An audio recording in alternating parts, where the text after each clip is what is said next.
All right, hello students. This is Mrs. Faulkner. We're going to talk a little bit about keyword search planning. So once you have your topic for your project, in this case we're going to talk about the 7th grade colonial research project, you need to do a little bit of thinking about what keywords you're going to use to Google for information or to look in a database.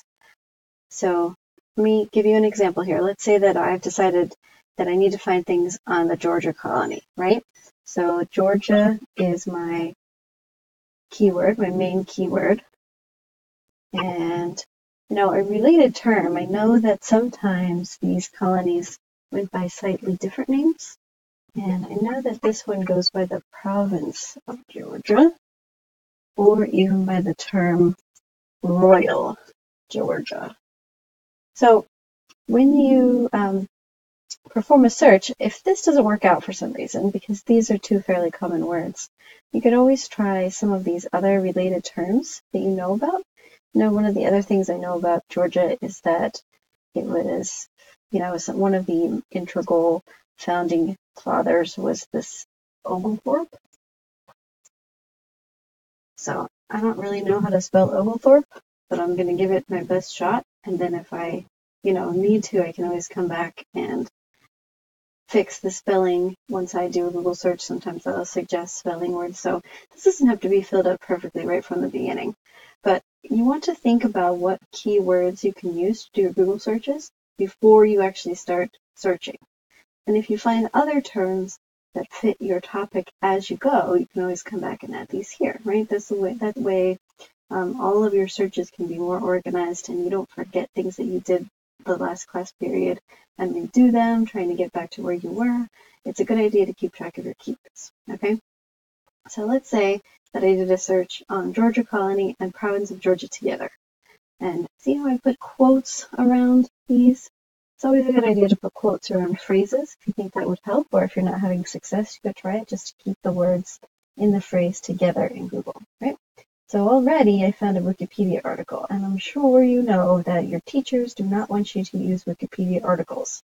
However, Wikipedia articles are great for skimming for background knowledge, and they're also good for finding other sources.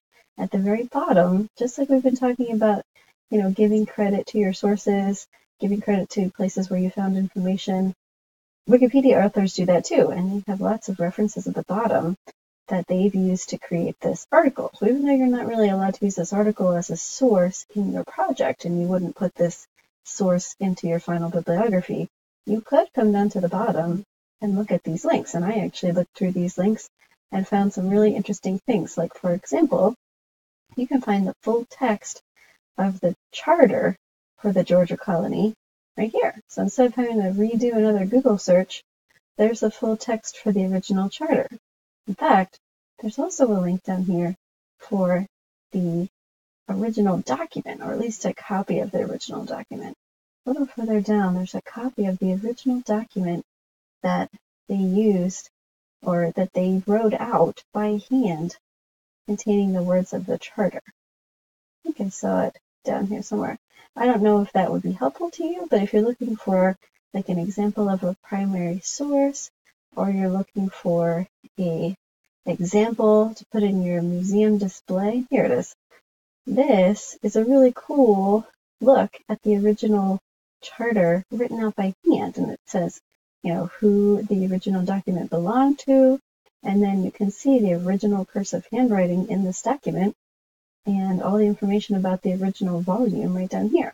So these are really good sources that you can get to by looking at the bottom of the Wikipedia article. You're not using this information necessarily for your research, but down here you can find some really interesting documents that you could put in your bibliography.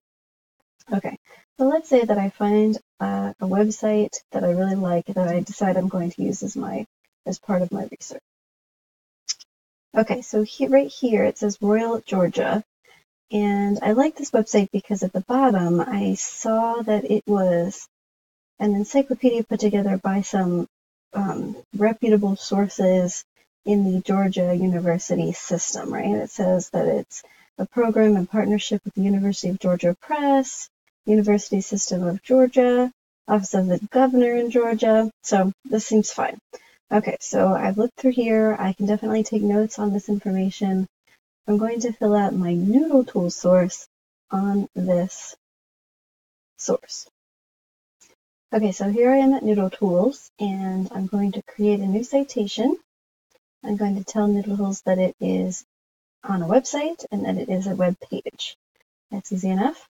And then it will present me with a form. Now, if you have already filled out your source card about this website, this will be easy. If you haven't filled out your source card, I would recommend you do that because sometimes it's a little confusing to look at all of these boxes and fill it out without writing anything down first.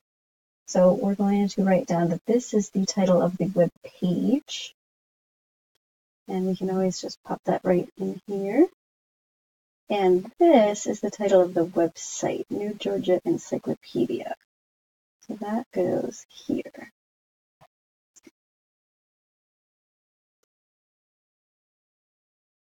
All right, now we did also find the publisher, like I said before.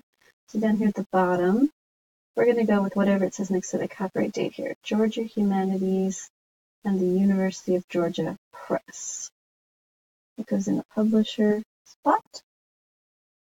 Now, when Noodletools wants to suggest that you change the way you've typed a publisher, take a look at that. It says abbreviate University Press as U of. So we can actually shorten this to just U. Right? And if you feel like you've changed it and it looks good to you, you can keep going.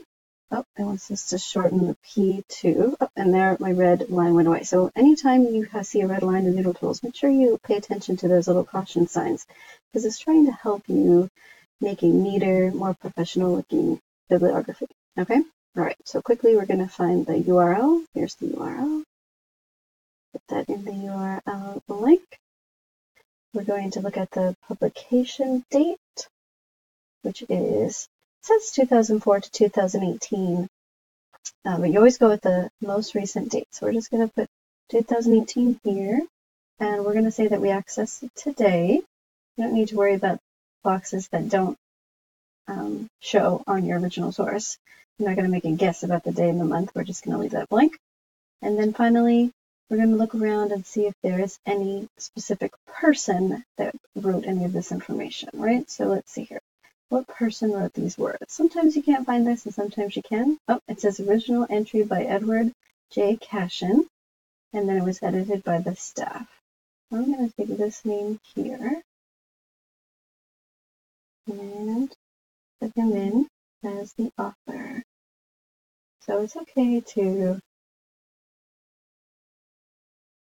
copy and paste. In fact, copying and pasting in this case is fine because it helps you avoid spelling mistakes, but you have to be careful that you're copying and pasting accurately, okay?